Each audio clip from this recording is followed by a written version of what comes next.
de l'ancien président Laurent Gbagbo dénonce une instrumentalisation flagrante de l'institution judiciaire à des fins politiques à la suite de l'arrestation de son vice-président Damana Adia dit Picas, interpellé mardi à Bingueville, à l'est d'Abidjan, par la police pour appel à l'insurrection. Damana Picas est accusé d'avoir incité à des violences ayant fait plusieurs morts lors de la présidentielle du 25 octobre. Dans un communiqué, le procureur de la République a affirmé que cette arrestation fait suite à une procédure ouverte pour des appels présumés à l'insurrection populaire et au renversement des institutions liées aux événements autour de la marche interdite du 11 octobre 2025. Cette interpellation intervient dans un climat politique explosif suite à l'exclusion des candidats de l'opposition et à la réélection d'Alassane Ouattara lors de la présidentielle du 25 octobre. Et pour en parler, nous sommes en ligne avec Célé Marius Kouassi, notre correspondant permanent à Abidjan. Célé, bonjour. Bonjour à tous et à toutes. Alors Célé, on a l'impression que Damana Adia Picas a la fâcheuse habitude de se retrouver dans le viseur de la justice. Euh, Qu'est-ce qui lui est reproché exactement? Alors, ce qu'il faut savoir, vous l'avez dit tantôt, c'est que Diapitas, il est fréquemment ciblé, n'est-ce pas, par la justice pour des faits liés à l'apologie de la violence ou des actions jugées pour la plupart illégales, notamment pendant la campagne électorale qui s'est déroulée il y a juste eu quelques semaines, qui s'est soldée par l'élection d'Alassane Ouattara, reconnu par la justice, du moins, pour des actes de nature criminelle, à savoir violence, incitation à la haine, à l'insurrection, toutes choses qui tournent autour, n'est-ce pas, de troubles à l'ordre public. Et donc, c'est ce qui lui est reproché par la justice ivoirienne, qu'il faut savoir que ce sont des infractions pénales qui sont liées, n'est-ce pas, à des manifestations qui ont eu lieu très récemment pendant la période électorale qui s'est soldée par de nombreuses arrestations et des morts par endroits dans certaines villes de la Côte d'Ivoire. Même après sa condamnation au début de l'année, Damana Adia Picas n'avait pas été envoyé en prison. Qu'est-ce qui explique que la justice ait changé de position? Qu'est-ce qui a motivé cette décision soudaine de la justice? Certainement parce que la période dans laquelle Damana Diapika s'est appelé, n'est-ce pas, les Ivoiriens à prendre les rues, à descendre les rues pour manifester contre le quatrième mandat de Alassane Ouattara était une période sensible. Il faut tout de suite souligner, n'est-ce pas, que les évolutions judiciaires peuvent résulter de divers facteurs ou encore de réexamen des éléments de l'enquête ou encore des appels et des décisions de juridiction supérieure. Des avis dans certains cas et donc dans celui-là, c'est cette décision, n'est-ce pas, de libération sous contrôle judiciaire et de révision de sa condamnation a certainement été modifiée ou revue par ses récents engagements, n'est-ce pas, citoyens ou sur la toile où il a appelé abondamment, n'est-ce pas, les Ivoiriens à s'opposer à un quatrième mandat, à descendre dans les rues afin que le processus électoral ne puisse pas aller à son compte. Donc, on peut, n'est-ce pas, présumer, ou pas présumer, la justice l'a dit elle-même, c'est pour ces raisons-là, n'est-ce pas, qu'il est revenu encore dans le collimateur de la justice et pour cette fois-ci, il ne s'en est pas tiré facilement. Hmm. Et pourquoi cette affaire semble renforcer le sentiment au sein du parti de Laurent Gbagbo que la justice est utilisée contre eux?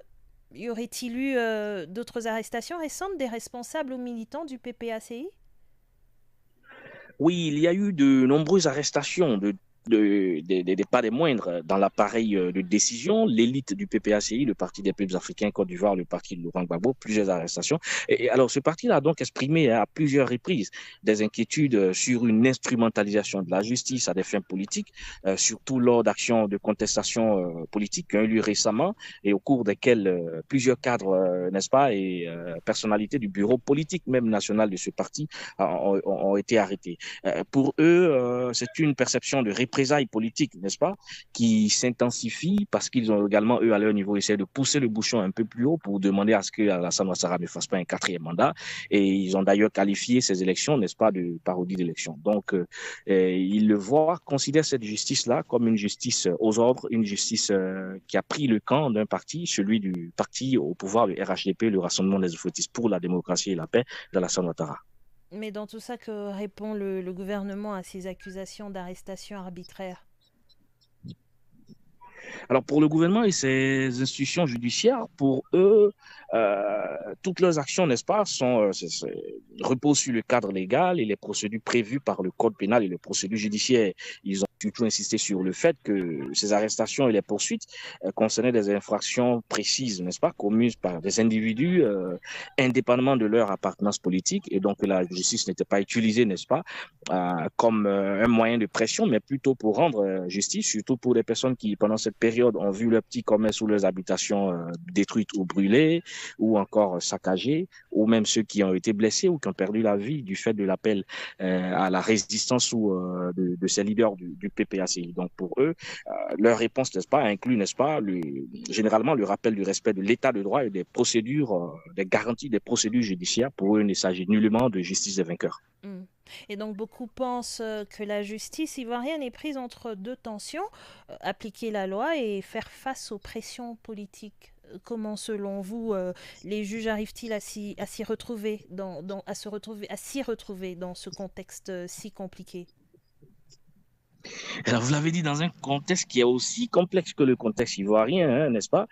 Les juges, ils affirment, au-delà de toutes ces accusations, ils clament au-delà de toutes ces accusations qu'ils travaillent selon les exigences du droit positif, en se basant sur les preuves disponibles, des garanties surtout procédurales, et qu'ils affirment par ailleurs qu'ils garantissent le droit à la défense, un droit équitable, n'est-ce pas, et qu'ils est conforme, n'est-ce pas, à la loi. Et ils peuvent cependant, il faut le dire, être influencés par des facteurs externes, pression médiatique, attentes publiques, réaction internationale, mais l'objectif, disent-ils, pour eux, les autorités, c'est de dire le droit et en se basant sur des mécanismes institutionnels qui existent déjà. Mais il faut reconnaître que dans cet environnement politiquement chargé, politiquement connoté, les magistrats peuvent ressentir des pressions, des contraintes surtout de s'efforcer de préserver le droit, tout en répondant aux priorités de sécurité et de stabilité quand on sait qu'ils sont souvent carriéristes et qu'ils doivent leur évolution dans leur carrière à des nominations qui, elles, sont faites par des hommes politiques.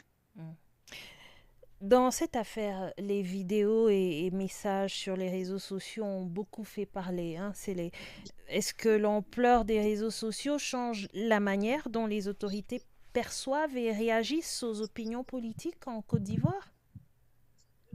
Ah oui, oui, absolument, absolument. Les réseaux sociaux sont devenus une nouvelle donne ou encore sont un facteur à prendre en compte dans l'escalade, j'ai envie de dire, le feuilleton judiciaire qui a lieu en ce moment.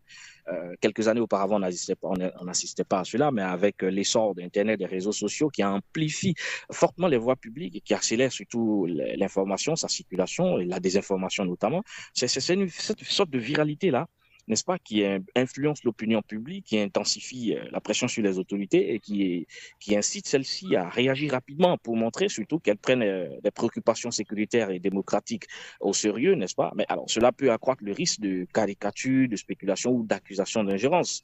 Donc, en Côte d'Ivoire, comme dans beaucoup de pays, les autorités devraient pouvoir, n'est-ce pas, jongler entre nécessité de transparence, gestion de l'ordre public et surtout respect des libertés fondamentales, tout en essayant d'éviter autant que faire se peut que les réseaux sociaux ne deviennent des arènes de confrontation. Donc, c'est à cela qu'ils sont. Disons qu'on a une justice qui est aux prises, n'est-ce pas, vu des réseaux sociaux qui sont en constante évolution. C'est les Marius Kwasi. Pour finir rapidement, quel est le climat à l'instant à Abidjan?